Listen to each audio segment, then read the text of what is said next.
कब और किस वजह से खो सकते हैं मोदी जी अपना पद? मोदी जी को लेकर बड़ी भविष्यवाणी। क्या कहता है मोदी जी का आने वाला कल? क्या सच में हो सकते हैं बुरे हाल? क्यों देश के युवा आज मोदी जी से नाराज हुआ बैठा है? क्या सच में लोग अब मोदी जी को पसंद नहीं कर रहे? अगर हां, तो इसकी वजह क्या है और इससे मोदी जी की सरकार पर क्या फर्क पड़ेगा? मोदी जी को आने वाले समय में देश के लिए क्या करना चाहिए? आइए जानते हैं ऐसे ही तमाम सवालों के जवाब आज की वीडियो में। दोस्तों, सनातन की वीडियो YouTube चैनल को आपके सपोर्ट की आवश्यकता है। हमें सब्सक्राइब किए बिना मत जाइएगा और वीडियो को लाइक भी जरूर कर दीजिएगा। दोस्तों, शायद आपको याद हो कि साल 1975 में भारत ने एक ऐसा दौर देखा जिससे आज भी भारत के लोग भूल नहीं पाए हैं।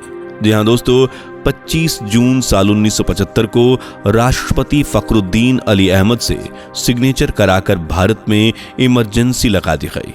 वहीं इंदिरा गांधी रेडियो से पूरे देश भर में आपातकाल की घोषणा कर रही थी, यानी इमरजेंसी का संदेश दे रही थी। दोस्तों, इस इमरजेंसी ने पूरे देश को एक विवाद की आग में झोंक दिया था। इंदिरा गांधी ने उस समय जो भी किया था उसे देखकर ऐसा लग रहा था जैसे वह इस देश की प्रधानमंत्री ना होकर इस देश की मालकिन हो और उन्हें अपनी मर्जी से कोई भी नियम इस देश में लागू करने की परमिशन है। इसके अलावा दोस्तों, उस समय कांग्रेस के जो भी विरोधी थे, जो भी शख्स कांग्रेस सरकार का विरोध करता था, उसे दुनिया के सामने अपनी बात रखने तक का मौका नहीं दिया जाता था। उसे उठाकर सीधे जेल में डाल दिया जाता था। ये वो दौर था जब भारत देश की आर्थिक, राजनीतिक और सामाजिक व्यवस्था पूरी तरह से डगमगा चुकी थी। हर दिन, हर घंटे, हर पल दंगे फसाद देखने को मिल रहे थे। किसी को भी जेल में डाला जाता था। यहाँ तक कि उस दौर में लोगों ने महसूस किया कि आखिर भूख क्या होती है। उस समय पर लोग अन्न के एक दाने के लिए मोहताज हो गए थे। पर दोस्तों, आपको बता दें कि ये जो बीत चुका खतरनाक दौर है, ये उतना खतरनाक नहीं था जितना कि अभी 2025 के बाद आने वाला समय होगा। ऐसा माना जा रहा है कि साल 2025 के लगभग या 2025 के बाद ऐसा दौर आएगा जो भारत के लिए काफी खतरनाक होगा।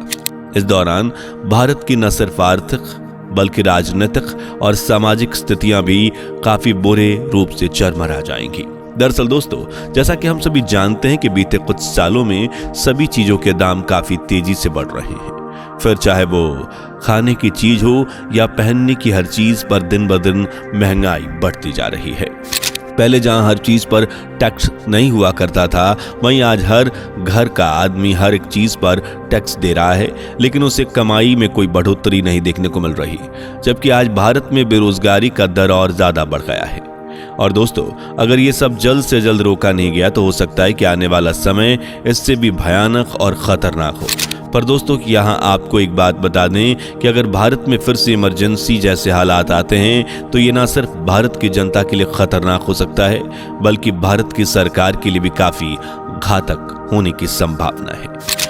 और क्योंकि इस बार यानी साल 2024 में जब लोकसभा चुनाव हुए, तब मोदी जी को काफी मुश्किलों का पार करते हुए पीएम का पद मिला।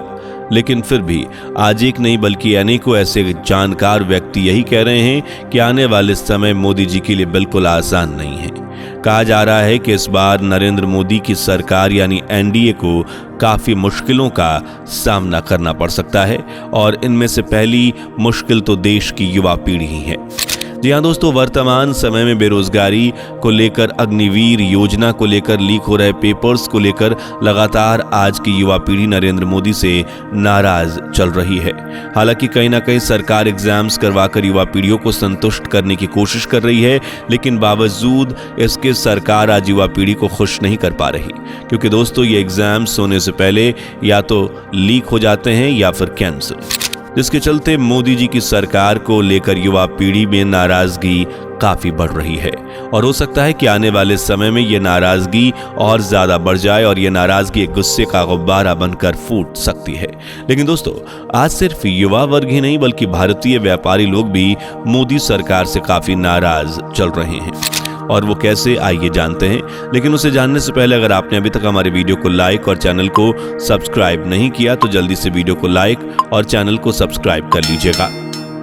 तो दोस्तों व्यापारी लोग सरकार के इस नाराज इसलिए हैं क्योंकि इस बार का जो बजट निकला था उसमें युवा को तो कुछ तक राहत देखने को मिली, लेकिन जैसे ही उन्हें स्किल ट्रेनिंग प्रोग्राम और स्कीम्स के जरिए राहत पहुंचाने की कोशिश की गई, लेकिन इस बजट में व्यापारियों के बारे में कुछ खास नहीं सोचा गया, जिसके चलते आज व्यापारी लोग भी कुछ हद तक मोदी जी से नाराज चल रहे हैं। पर दोस्तों ये तो कुछ भी नहीं, क्योंकि इस बार के बजट से ट्रेडर्स और इन्वेस्टर को जो झटका लगा है उससे उनका तो मोदी जी से भरोसा ही उठ गया है। दरअसल पहले लॉन्ग टर्म इन्वेस्टर से प्रॉफिट पर जो टैक्स लिया जाता था उसका दर था 10%, लेकिन आज बजट के आ जाने के बाद लॉन्ग टर्म इन्वेस्टर्स को प्रॉफिट का 12.5% हिस्सा सरकार को टैक्स में देना होता है।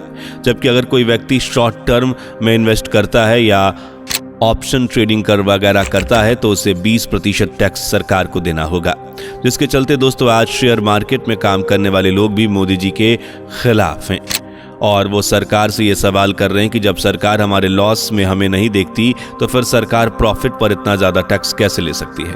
ऐसे में दोस्तों सरकार को काफ़ी सोचने की ज़रूरत है, वरना हो सकता है कि आने वाले समय में शेयर मार्केट पूरी तरह से डगमगा जाए। और दोस्तों अगर जल्दी से जल्दी मोदी जी की सरकार इस बारे में नहीं सोची तो आने वाले समय में लोगों की कमर तो तोड़ेगी ही, साथ ही साथ ये सरकार की जड़ें भी हिल जाएंगी। अगर सरकार इसी तरह युवा पीढ़ी, मार्केट और व्यापारियों को छोड़कर इंफ्रास्ट्रक्चर पर ध्यान देती रही तो हो सकता है कि आने वाले साल 2025 में नरेंद्र मोदी की सरकार 3.0 धाराशायी हो जाए। लेकिन दोस्तों इसके पीछे की वजह सरकार की अंदरूनी कमियां भी होंगी।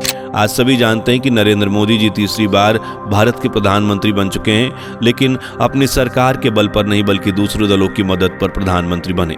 और इस चीज का रिजल्ट हमें दोस्तों 2024 के बजट में भी देखने को मिला है, जहां बिहार और आंध्र प्रदेश जैसे राज्यों को बड़ी सौगातें दी गई हैं, जबकि बाकी राज्यों को बजट में कुछ खास नहीं दिया गया। और अगर आने वाले समय में इसी तरह एनडीए के दूसरे दल मजबूत होते रहे और भाजपा सरकार अपनी सरकार को बनाए रखने के लिए इनकी मांगों को मानती रही तो हो सकता है कि एनडीए गठबंधन टूटने की कगार पर आ जाए। वहीं दोस्तों पहले जहां विपक्ष बीजेपी सरकार के सामने कुछ भी नहीं था, वो पहले के मुकाबले काफी मजबूत हो चुका है। अब क्योंकि पहले विपक्ष इतना मजबूत नहीं था, इसलिए बीजेपी सरकार ने कई कानून बिना किसी रुकावट के लागू कर दिए, लेकिन अब मोदी जी के लिए थोड़ी मुश्किल हो रही है। और इसलिए दोस्तों आज मोदी जी को सीएए कानून और बुलेट ट्रेन के बजाय युवा पर, व्यापारी वर्ग और देश के ज्यादा से ज्यादा आर्थिक गतिविधियों के ऊपर ध्यान देने की जरूरत है, ताकि आने वाले समय में सरकार के ऊपर कोई मुसीबत ना मंडराए। क्योंकि ऐसे में अगर मोदी जी पद से हटते हैं तो फिर देश की हालत काफी खराब हो जाएंगे, लोगों के पास खाना नहीं होगा और जिंदगी मौत से बदतर हो जाएगी। इस दौर में अमीर तो कहीं नहीं कहीं सरवाइव भी कर लें, लेकिन गरीब का तो इस दौर में काफी बुरा हाल होगा। यानी दोस्तों कुल मिलाकर हमारा ये कहना है कि मोदी जी की सरकार को अभी काफी चीजों पर ध्यान देने की जरूरत है, ताकि आने वाले समय में देश पर और उनकी सरकार पर कोई मुसीबत ना आए। वैसे दोस्तों आपको क्या लगता है, क्या सच में मोदी जी आने वाले समय में इन चेंजेस को अपना सकते हैं या नहीं? अपनी राय हमें कमेंट करके जरूर बताएं। आपको हमारी आज की वीडियो पसंद आई हो तो वीडियो को लाइक करके चैनल को सब्सक्राइब भी कर लीजिए और हाँ बेल आइकन को प्रेस करना बिल्कुल भी ना भूलें, जिससे आने वाली वीडियोस आपसे मिस ना हो। मिलते हैं अगली वीडियो में, तब तक के लिए bye bye and take care. दोस्तों आपकी स्क्रीन पर 2 और वीडियोस दिख रही हैं, जिसे देखने के लिए स्क्रीन पर क्लिक करें। दोनों देखिएगा, बहुत अच्छी वीडियो बनी है।